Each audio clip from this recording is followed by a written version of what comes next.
بسم الله الرحمن الرحيم الحمد لله رب العالمين والعاقبة للمتقين والصلاة والسلام على رسوله الكريم اللهم انفعنا بما علمتنا وعلمنا ما ينفعنا وزدنا علما وحكمة وهدى أما بعد فأهلا وسهلا ومرحبا بكم.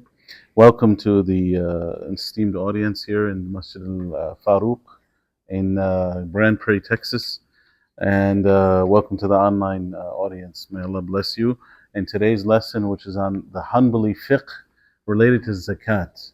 Zakat is a pillar of Islam, one of the 5 pillars of Islam. Imam Ahmad Ibn Hanbal, he's the Imam Ahlul Sunnah, the great Imam from the student of Imam Shafi'i, and he will be going over the fiqh of minerals. The fiqh of minerals, which is very important. Today, as you know, there's so many different types of things that are extracted from the earth. And what does the zakat do on a person who finds these minerals, these gems, these valuable things under the earth? Inshallah, today we'll look at the Hanbali position on those items, inshallah. So here the Sheikh begins. Would Ibrahim gonna read the first line for us from the Umdah? فمن استخرج من معدن نصابا. فمن استخرج من معدن نصابا. So whoever extracts from the earth the ma'dan. Ma'dan is, it means the minerals, the metals, things like that. And the Prophet ﷺ, he said, "An-nasu ma'adin." Famous hadith. Human beings are like minerals. Some of them are very valuable. Some of them are very worthless, right? So nisaban. So it has to reach the nisab. The nisab is the minimal quantum after which, the threshold after which the zakat will become due. So continue the next line, Sheikh Hamza. من الذهب أو الفضة. من الذهب والفضة. From gold and silver. He's going to enumerate now different types of metals that are extracted, different types of minerals that are extracted from the earth. Of course, we're most familiar with the gold and the silver. This is the currencies. These are two minerals that are used for the most part as currency throughout history.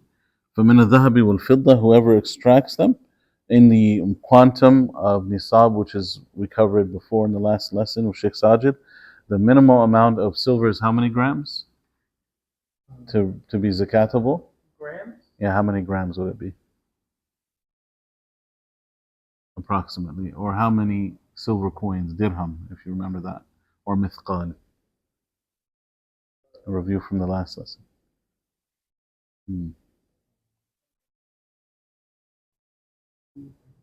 Yes, 200 mithqal, which is 585 grams of silver. Or from gold, how many? 20. How many grams would that be? It works out to about 85, 86 grams of gold. Pure gold. That's pure gold.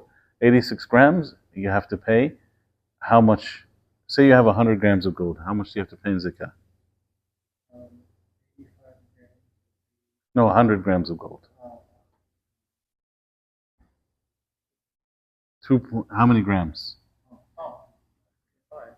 2.5 grams of gold, right? So you have 83 grams of gold. How much you pay in zakah? So how much? Zero. That's how the quantum works. Okay? Alright, and then the other condition is the hawl.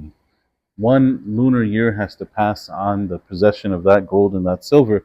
Now, the exception to this is if the gold and silver is used for jewelry, then the Hanbalis say that there's no zakat for the women who own gold and silver that they use for jewelry. The other exception is if the gold and the silver is prepared for sale, then it is zakatable. It becomes part of the trade goods. So gold and silver, it has, or anything actually. It doesn't have to be gold and silver. Any item that is a sale good is a inventory. It could be cars, could be Teslas, it could be gold, silver, diamonds, gems. Anything that is being sold is prepared for sale. Even houses, it is zakatable. So this is an important category that people may often neglect. When you ask them, is there zakat on diamonds? It's going to come up here. Is there zakat on diamonds? For a diamond that you own, if it's a diamond that you own, there's no zakat. But those corporations, right, De Beers and all these corporations that extract millions, billions of diamonds from Africa, they have to pay zakat on their diamonds. Why? Because it's a trade good. It's a trade good. So you as an individual, your wife, when you buy her that nice fat diamond ring for your wedding, she doesn't have to pay zakat on the diamond. What about the setting? The setting is made out of gold. Does she have to pay zakat on the setting? Say you have a large diamond ring. You have a setting which is the actual ring, right? The ring is not made out of diamond, right? The ring is made out of gold or silver, right? Does she have to pay zakat on that? No, why not? It's part of the ring. Women's jewelry. Okay, very good. All right, now again, that's in the Hanbali school. If it's in the other schools, Hanafi school and Imam Ibn Taymiyyah, he also follows the Hanafi position in this issue. He says that there is zakah on women's jewelry. But putting that aside, just say that there was a ring that was being sold. The setting is considered is zakatable. The diamond may not be zakatable. Say if we go by the other position, that there is zakat on women's jewelry, even the zakat on women's jewelry, it does the diamonds and the gems are not considered zakatable according to Islam, unless it's being sold. All right, let's read to the next line here. من الذهب والفضة. من الذهب والفضة. So وما قيمة نساب من جواهر أو كحل أو صفر والحديد أو غير فعليه زكاة. okay. Or what amount the middle value for the zakat from gems or coal or brass or iron or other than them on them zakat. Okay, so here the Sheikh is saying that the Jawahir are the valuable stones found under the earth. You have rubies, onyx, things like that. They're called Jawahir. Kuhul is antimony. Sifr is brass. Hadid, iron. Or غيره. So he's saying anything that reaches the nisab from these valuable metals or these valuable minerals and gems, they have zakat on them. So here I come up with the issue, what about oil? What about oil? So here the ulama had different positions about it. As you know, there's trillions of dollars of oil that is taken out. It's a mineral, right? Some ulama consider that it would be zakatable for those corporations. And if they were to pay zakat on that oil, there would be no poverty left on earth. Subhanallah. Okay. Next line, Nawi. ولا يخرج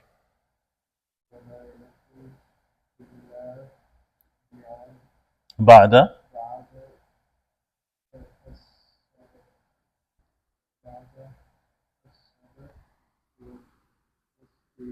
وتصفية. So as you know, when you extract gold or any mineral, you have to purify it.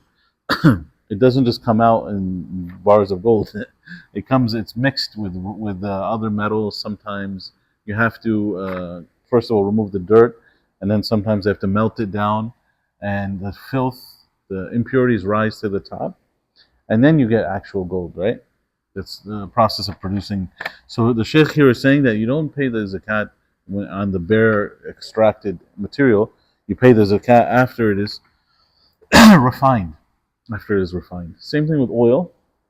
They don't just pump oil out of the ground. It has to go through a refining process. And there's many different types of oil that take different amounts of refining. And they even call it sweet oil. Some of them is called sweet crude oil, depending on how refined it is, how much refining it takes. So the oil that comes from certain countries is very pure, very easily refined. And other countries, they don't have to refine it as much. But the Sheikh here is saying, after the refining process, you might lose 90% of it during the refinement. So if you were to give away a good percentage of that gold from the beginning, you wouldn't even get that much in the end, right? So he's saying the final product. Okay, next line. Who's going to go? Ibrahim?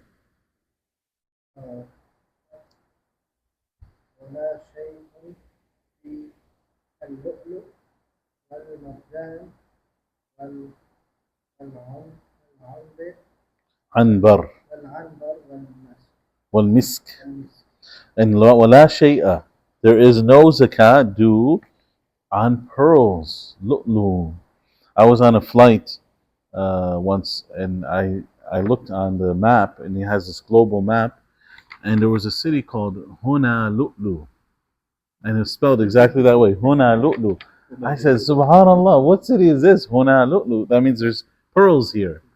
And then I looked, and it was Hawaii, and it was Huna Honolulu. But the wording in Arabic is exactly, it's spelled exactly like the Arabic. I searched on it, and some scholars are of the view that the Arabs gave it that name, Huna Lu'lu. They were Arabic. So in any case, Lu'lu, pearls, whether they're natural or man-made, there's no zakat due on them. So you know the long pearl necklaces, there's no zakat on pearl. Marjan. Marjan, maybe a lot of you haven't seen it, but marjan is the beautiful rock that comes from under the ocean. And under the ocean, the scholars say there are worlds like the world we have above here. Entire worlds under the ocean. If you were to dive under the ocean, you would find many different worlds of creatures under there. SubhanAllah. Some creatures probably many men have never seen. Some of the creatures. And some deep down in the bottom of the ocean, there are creatures that the only way they see is they produce their own light. You know what the name of that fish is? Anglerfish, right? It has a torch on his head, subhanallah. These are the amazing creations of Allah. So lu'lu, marjan, anbar, misk, Allah, He causes these different creations. It shows His power and glory. So the marjan also, there is no zakat due on it. The anbar is amber. Amber, they make some, if you look at some rings, you find like a light beige color. That's called amber ring. It's taken from the dried sap of trees, maybe over the millennia. It turns into a nice hard material. And misk. Misk is, everybody knows, it's a type of perfume, hard perfume. Misk, it comes in a hard form, and it's used to perfume. So there's no zakat on those things that are found in the earth. Where does misk come from? I think it also comes from wood. It comes from wood, and then it's been perfumed, and there's no zakat on it. All right, next line. Okay, this is an important, interesting one here. What is Sayyid al-Barri wal-Bahr? What does that mean? Sayyid, what's Sayyid? Game, that means hunted creatures. You know, when they bring a net out of the ocean, they bring, millions and millions of tons of fish. All the tuna and fish of the world in these huge nets. Shrimp and all of these creatures, right?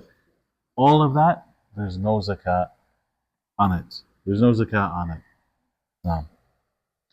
Unlike the crops of the land, as soon as you harvest the crop, you have to pay 10%, right? Or 5%. But when it comes to the harvest of the ocean, the Shaykh here, he said that there is no zakat on the harvest of the ocean. La shay'a fi sayd al-barri wal-bahr. And even land animals. When you hunt the land animals, there's no zakat due on those land animals. طيب. Number 7. On the treasure there is a fifth. Okay. So when you look at zakat, the highest percentage is 1/5, then you have 1/10, then you have 1/20, then you have 1/40, right? The highest percentage, the 1/5, is what, Ibrahim? What is the 1/5 taken out of? Treasure, buried treasure. Now you might say to yourself, buried treasure? I mean, this is a thing of movies and dreams, right? Hamza? Where do you find buried treasure? In movies and dreams? In your backyard? Well, in the old days, they didn't have banks. You heard of bank accounts? They didn't have bank accounts. You know where their banks were? Their backyard. Whenever you had to travel, you had to go away. You don't want anybody to steal your money. Or you just had, maybe there was a war, and you have to save your wealth from the army that's coming. They would bury their wealth, right? And back also in Arabia, sand is very easy to dig and bury something, right? The only problem is what? You forgot where you buried it. So, ever heard of Shuraih al-Qadi? Shuraih al-Qadi. He was a very, very clever judge. Now put it away, please. No phones or any fast. So he was a very clever judge from Baghdad, I believe. So two people came and they were complaining in his court, and he said that I gave him some treasure.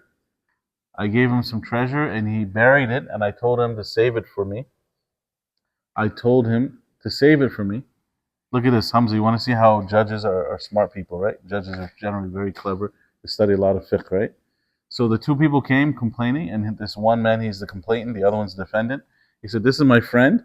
I gave him my treasure, and I told him bury it for me, and save it for me until I come back." And he said, "Okay, I will do that." Now I came back, and he refuses to give it back to me. He's denying it. So the judge looked at the other guy, the defendant. He said, "Is this true?" He said, "No, he didn't give me any treasure." So then he goes to the plaintiff again. He said, "Are you sure that you gave him the treasure?" He said, "Yes." He said, "Where did he bury it?" He said, "He buried it next to this tree by his house." So then he says to the defendant, "Did you bury it next to the tree by your house?"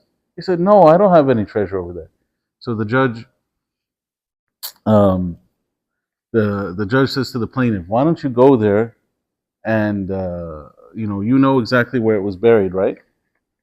He said, "Yes. Why don't you go there and look for where you think it was buried, and come back and tell me if if you find it anywhere in that land, where the man's land, right?"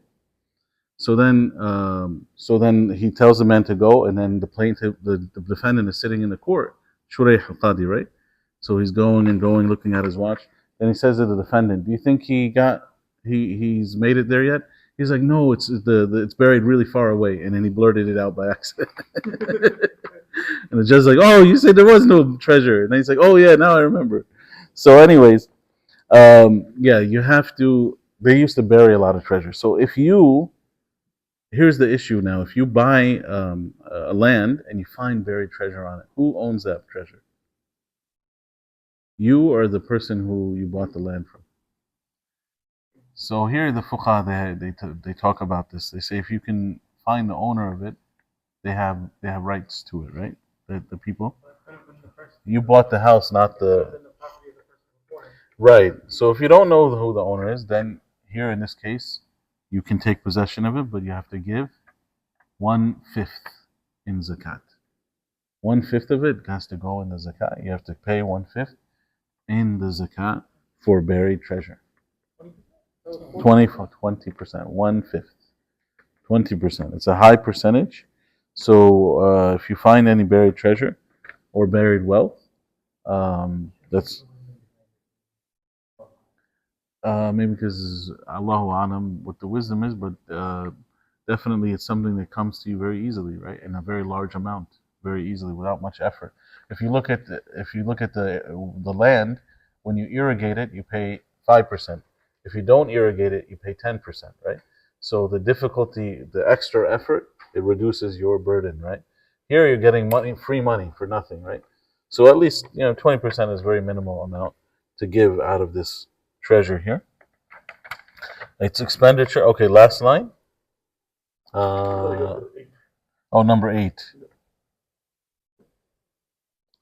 Hamza, you want to read number 8?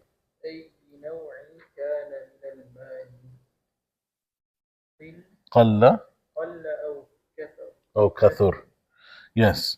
So whatever wealth you find in a buried treasure, as long as it has some value to it.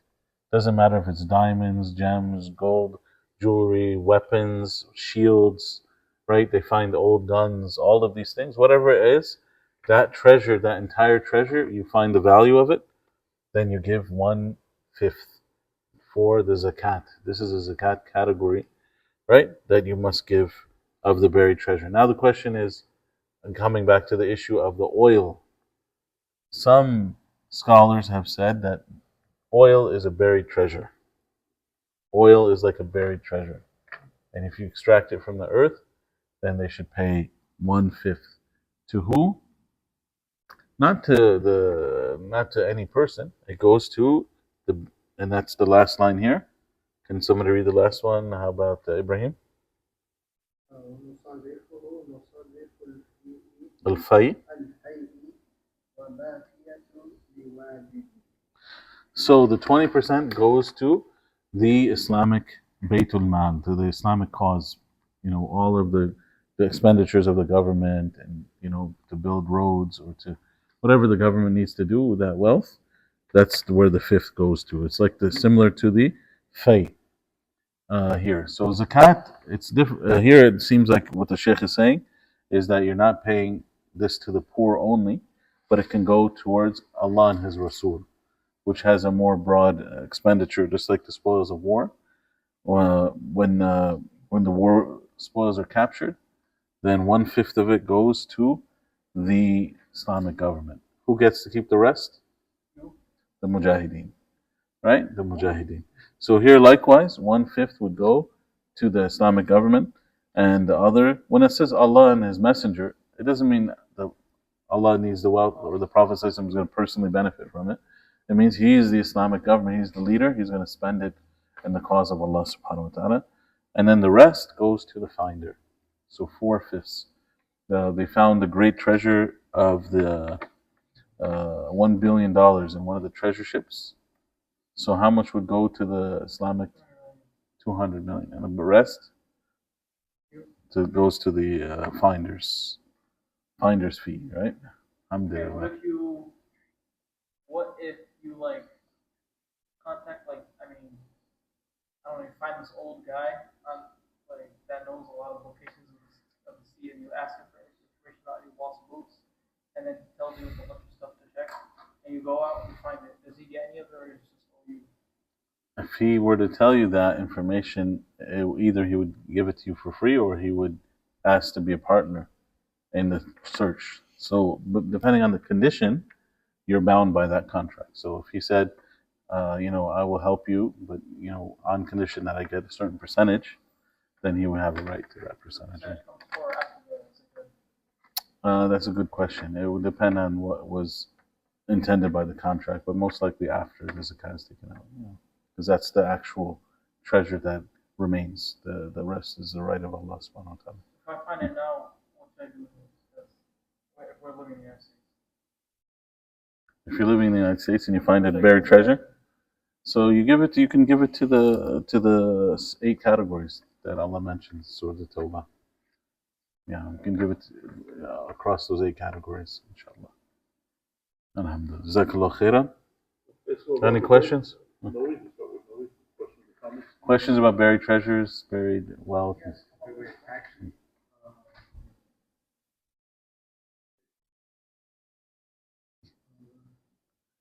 What if you use it?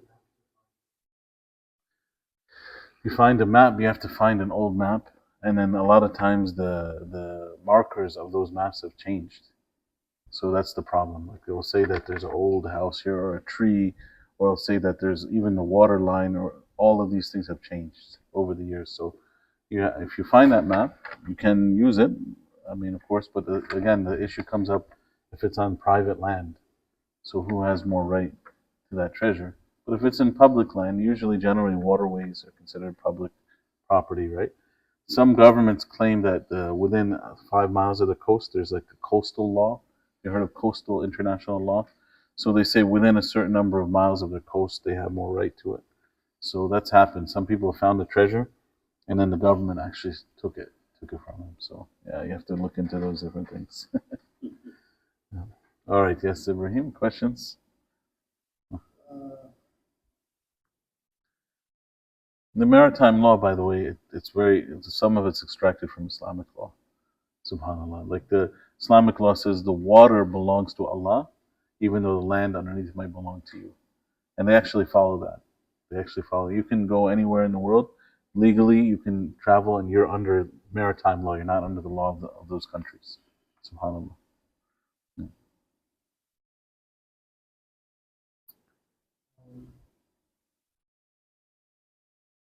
The map, if you know that the map will lead to a treasure, is that considered Intellectual property. The map, yeah. The other thing, I mean, the treasure may be there, it may have been already extracted. You know? So just because you find a map doesn't guarantee. You're thinking of Goonies. There's a movie where they find a map, right, and then they look for the they look for the treasure, but it could have been already found, right? It could have already been found. So not it doesn't guarantee that just if you find the map, you'll get the treasure. Subhanallah. But it can be done, and it has been done. They go through historical records. They find approximately where the battle took place, where the ship went down. People have found buried ships. Yeah, they found treasure ships. Yeah. If you live on your family's home that you've had for like hundreds of years, and you look in the backyard and you find some treasure, you have to like calculate with the inheritance or something, or is it yours? No, the ownership. And oh wait, you have to pay zakat because technically it is yours. So is it really buried treasure? Yeah. Like your grandfather's. No, it doesn't belong to the. It doesn't belong to the owner of the house. It belongs to they have precedent. So whoever owned it before, if he's still around, then it would still belong to him. Your grandfather, he's dead. Yeah. So the when you find a treasure, it becomes something owned. But prior to that, it was lost. It didn't have an owner. So if the owner died and didn't tell his children about it, it became lost property, basically. So it wouldn't really. Told his children about it? If his children know about it, then it belongs to them, like the Surah Kahf, right? That they had the wall, and then they said this treasure was buried by his seventh generation grandfather, and Khidr preserved it for them because it was theirs. So, but unless it's been specified and they know they own it and they know it's there, it comes under the heading of buried treasure. Allahu Alam, Allah knows best. Okay, so Sajid. should a person listen to their shuyukh and ulama on these issues, or should they just guess when it comes to these rules of zakat? Yes. Okay. So this is beautiful, like fiqh. The Prophet said, "Man yuridillahu bihi khayran yufaqihu fi din." If Allah loves good for a person, He gives him comprehension, fiqh, of the religion. So, knowledge is the greatest inheritance of the prophets, right? They didn't leave golden treasures behind; they left behind knowledge. So, alhamdulillah, knowledge is a sign that Allah wants you to enter Jannah. Because Allah is not worshipped in ignorance; He's worshipped with knowledge. So, very important that we study the rules of Islam. And in fact, I had one of my students, one of my brothers, my friends. He was studying the fiqh of marriage with me, and we ended up just talking about a topic of the fiqh of water. There's a whole chapter on who does water belong. Actually, it was fiqh of tahara, and he did his master's degree based on that, the hadiths related to fiqh of water. And so alhamdulillah, there's a lot of knowledge that even people in the West can benefit from.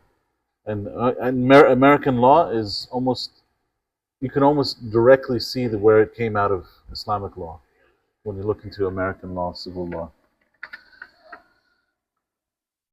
That's why, like in Harvard, you have an Islamic law department because there's so much American law that came from Islamic law. Jazakallah khair, may Allah bless you. Wa sallallahu ala Sayyidina Muhammad. If I said anything right, it's from Allah. If I said anything wrong, it's from my nafs and the shaitan. Wallahu ta'ala alam. Assalamu alaikum wa rahmatullahi wa barakatuh.